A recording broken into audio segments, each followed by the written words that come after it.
I was 18 years old when I got married. I belonged to a very conservative family, a Baloch family, where good daughters never say no to their parents. My father wanted me to get married, and all I said was, if that makes you happy, I'll say yes. And of course, it was never a happy marriage. Just about after 2 years of getting married, about 9 years ago, I met a car accident. Somehow my husband fell asleep and the car fell in the ditch. He managed to jump out, saved himself. I'm happy for him.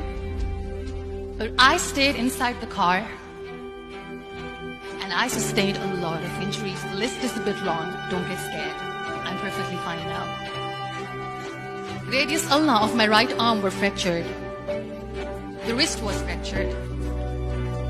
Shoulder bone and collarbone were fractured. My whole rib cage got fractured. And because of the rib cage injury, lungs and liver were badly injured.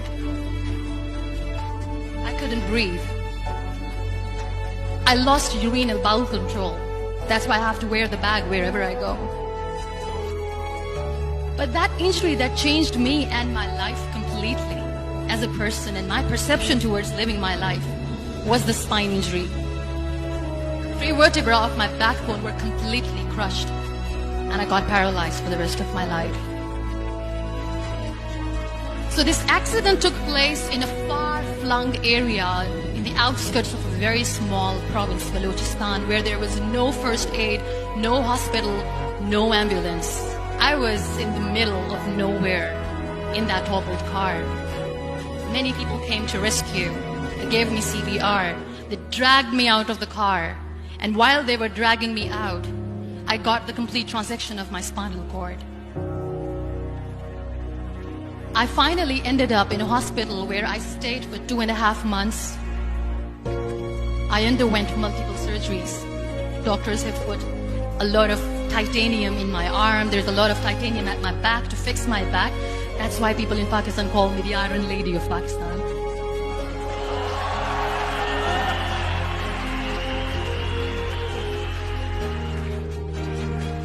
Those 2.5 months in the hospital were dreadful.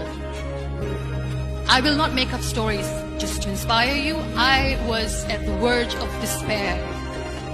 One day, doctor came to me and he said, well, I heard that you wanted to be an artist, but you ended up being a housewife. I have a bad news for you. You won't be able to paint again because your wrist and your arm are so deformed, you won't be able to hold the pen again. And I stayed quiet. Next day, doctor came to me and said, your spine injury is so bad, you won't be able to walk again. I took a deep breath and I said, it's all right. The very next day, doctor came to me and said, because of your spine injury and the fixation that you have in your back, you won't be able to give birth to a child again. That day, I was devastated. I still remember, I asked my mother, why me?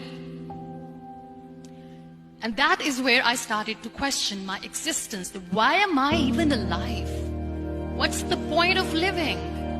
I cannot walk, I cannot paint, fine, I cannot be a mother. And we have this thing in our heads, being women, that we are incomplete without having children. I am going to be an incomplete woman for the rest of my life. What's the point? So my mother said to me, this too shall pass. God has a greater plan for you. I don't know what it is, but He surely has.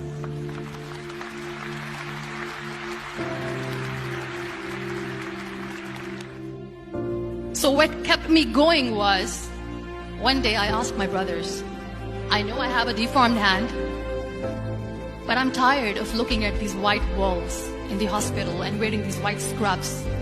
I'm getting tired of this. I want to add more colors to my life. I want to do something. Bring me some colors. Bring me some small canvas. I want to paint.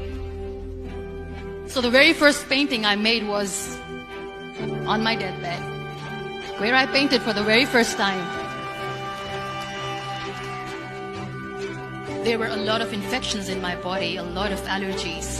So doctors wanted me to lie down on the bed straight for not 6 months, for not 1 year, for 2 years.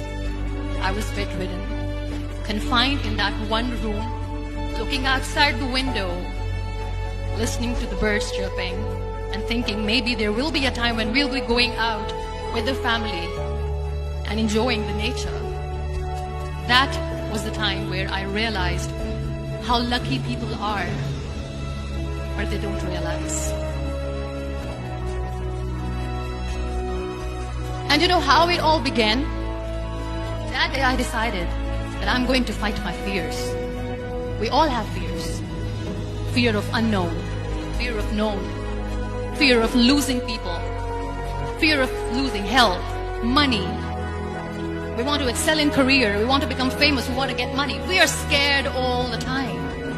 So I wrote down one by one all those fears. And I decided that I'm going to overcome these fears one at a time. Do you know what was my biggest fear? Divorce. Work. But the day I decided that this is nothing but my fear, I liberated myself by setting him free. And I made myself emotionally so strong that the day I got the news that he's getting married, I sent him a text that I'm so happy for you and I wish you all the best. And he knows that I pray for him today.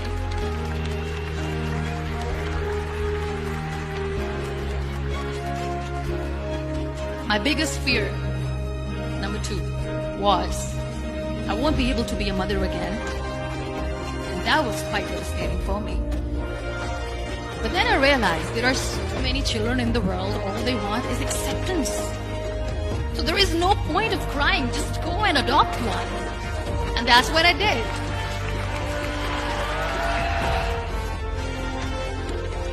So when you accept yourself the way you are, the world recognizes you.